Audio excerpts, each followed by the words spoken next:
पाक नॉलेज के सामईन, भूत के बारे में तो आपने काफ़ी सुना होगा कि इंसानों पे साया कर देते हैं। ये कहानी भी एक ऐसी लड़की की है जिसको भूत मौत के करीब ले गए। जब बारिश होती तो मैं अक्सर बिस्तर उठाकर छत पे सोने चला जाता, क्योंकि ऐसे सोने में मज़ा आता। वो भी गर्मियों की रात थी, सब घर वाले छत पे सो रहे थे। अचानक रात को बारिश होने लगी तो सारे अपनी चादरें तकिए संभाले नीचे भागे, मगर मैं अपनी आदत से मजबूर नीचे वाली चटाई को अपने ऊपर डालकर वहीं सोता रहा जब तक बारिश जोर न पकड़ लेती। मैं नीचे ना आता, मुझे ऐसे अच्छा लगता था। उस रात भी सारे घर वाले नीचे चले गए और मैं अकेला चटाई डाले सोता रहा। औनूदगी में था।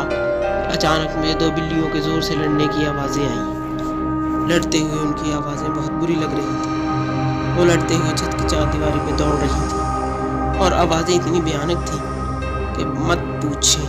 उन्हें की आवाज़ें सुनकर मैं बेचैनी में जाग गया।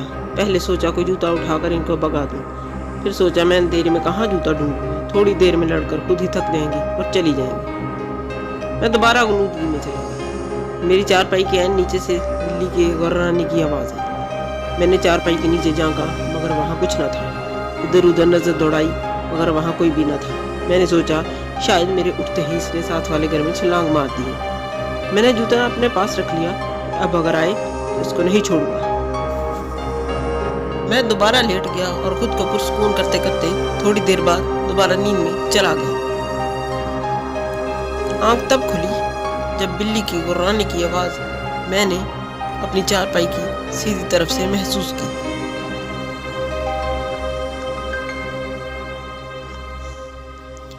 इसकी गुर्राहट पूरी छत पे फैल रही थी। मैंने आहिस्ता आहिस्ता अपना हाथ जूते की तरफ बढ़ाया, उसको मारने के लिए उठा। देखा तो वहां कुछ भी न था, लेकिन वो गुर्राहट अब मुझे अपनी बाईं तरफ से आ रही थी। मैं अचानक बाईं तरफ पलटा तो वही आवाज़ मुझे दाईं तरफ से आने लगी। अब वो आवाज़ कभी दाईं तरफ से और कभी बाईं तरफ से आने लगी।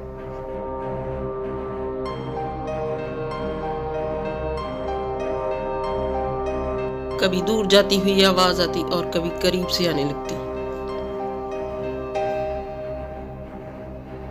अचानक शदीद खौफ मेरे बदन में दौड़ गया। मेरी पिंडलियां और पैर सुन्न हो गए।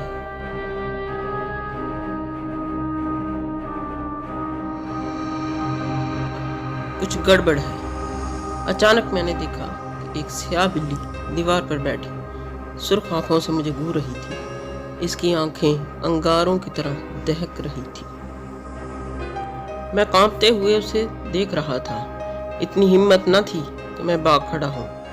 फिर वो अचानक बड़ी होने लगी और मेरे देखते ही देखते वो बकरे जितनी बड़ी हो गई और ऐसी नजर आ रही थी जैसे काला चीता हो, क्योंकि वह बिल्कुल स्याह बिल्ली थी। फिर अचानक उसने ऐसी पोजीशन ले ली जैसे वो दीवार से मुझ पर छलांग लगाने वाली हो। मेरे मुंह से एक जोरदार चीख निकली। मैं एक ही छलांग में नीचे उतरा और सीढ़ियों की तरफ भागा। मेरी चीख इतनी बुलंद थी कि मेरी अम्मी और अब्बू सहन में आ गए और मैं सीढ़ियों से नीचे आते गिर के बेहोश हो गया। मगर परेशानियां ख़त्म न हुई। कुछ दिनों तक मुझे डरावने ख्वाब आते रहे। मुझे वही बिल्ली नजर आती जो मेरे नरखरे पर दांत गाड़े हुए है। कभी वो मेरा खून चाट रही होती। मैं नींद में चीखने लगता। फिर मुझे ख्वाब में भयानक लोग दिखाई दिए। किसी का सर नहीं होता तो किसी का गोश्त लटक रहा होता। आंखों की जगह काले सुराख होते या बाजू कटे हुए होते। मैं बीमार रहने लगा, कमज़ोर होता गया। डर के मारे मैं घर से बाहर नहीं निकलता था। फिर मौलवी साहब दम करने आते, मुझे पानी पिलाया जाता। मेरी वालदा हर वक्त मुझ पर सूरह यासीन पढ़ के भूंकती। फाका होता मगर थोड़ी देर, फिर वही हालत हो जाती। बैठे बैठे चीखें मारकर मैं बेहोश हो जाता। एक रोज़ मैं बैठा पढ़ रहा था कि किसी काम से कमरे में अपनी अम्मी के पास गया। मुझे एकदम डर सा लगा। मैं अपनी अम्मी के पास गया कि वो मुझ पर कुछ पढ़कर फूंक दे। मेरी अम्मी की पीठ मेरी तरफ थी और अलमारी खोले कपड़े तह कर रही थी। मैंने अम्मी को पुकारा, मगर उन्होंने मुझे कोई जवाब न दिया। मैं उनके करीब गया और उनको आवाज़ दी तो उन्होंने मुझे मुड़कर देखा, मगर वो मेरी वालदा न थी। वो एक खौफनाक शक्ल की औरत थी। उनका रंग काला तांबे जैसा था, आंखें सर्द और मुंह का दहाना बड़ा हुआ था। वो हाथ फैलाए हंसी जा रही थी। तरफ बुला रही थीं, उनके दांत चमक रहे थे। मैं तो पहले ही डर के अपनी वालदा के पास दम करवाने आया था। इस औरत की शक्ल देखी तो मैं वहीं बेहोश हो गया। होश आया तो मौलवी साहब मेरे सरहाने बैठकर कुछ पढ़ रहे थे। मेरे अब्बू शदीद परेशानी में बैठे थे। मौलवी साहब के पूछने पर इनको मैंने सारी बात बताई तो वो सोच में पड़ गए। फिर इस तरह के वाक़यात मेरे अलावा घर के दूसरे अफराद के साथ भी पेश आने लगे। कभी बाथरूम का दरवाज़ा अंदर से बंद होता, पानी की आवाज़ आने लगती, थोड़ी देर बाद खुद ही खुल जाता। सब रात को टीवी देख रहे थे कि बिजली का बटन ठक से ऊपर हुआ और बल्ब बुझ गया है। एक बार मेरी अम्मी की चारपाई कमरे के बीच में से किसी ने खींचकर दूर कर दी जब वो सोई हुई थी। मैं अपनी हालत से तंग आकर खुदकुशी का सोचने लगा।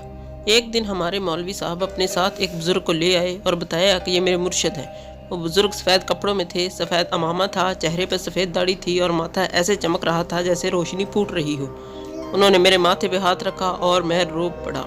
मेरे वालिद साहब ने सारे वाक़यात उनको बताए और वो सुकून से बैठे सुन रहे थे। उनके होंठों पे ऐसी मुस्कुराहट थी और इतना सुकून था कि चेहरे पे इतना नूर था कि दिल करता था उनको देखते ही रहे। उन्होंने मेरे वालिद साहब के साथ सारे कमरों का जायजा लिया। छत पे जाकर एक एक कोना देखा, साथ वालों की छतें देखी। हमारे घर की मोहल्ले की औरतों को रश लग गया तो उनसे पानी दम करवाने आ गई। उन्होंने अपने दाएं पैर का अंगूठा मेरे माथे के दरमियान में रखा और अपनी आंखें बंद करके कुछ पढ़ने लगे। मुझे ऐसे लगा जैसे कोई मेरी खाल को खींच रहा हो। मेरी चीखें नहीं रुक रही थी। मैं इनका अंगूठा अपने माथे से हटाना चाहता था मगर इनका पैर तक ना हिला सका। मेरे कांधे हल्के हो गए, मेरे जिस्म में खून दौड़ने लगा, मेरी बुझी आंखें रोशन हो गई। मैं उठ गया और उनकी छाती पे सर रख के रोने लगा। वो मेरे जिस्म पे हाथ फेरने लगे। वो चले गए। उसके बाद 2 साल हो गए। अल्लाह का शुक्र है फिर कोई वाक़या पेश ना आया। प्लीज़ मेरे चैनल को सब्सक्राइब करें, लाइक करें, शेयर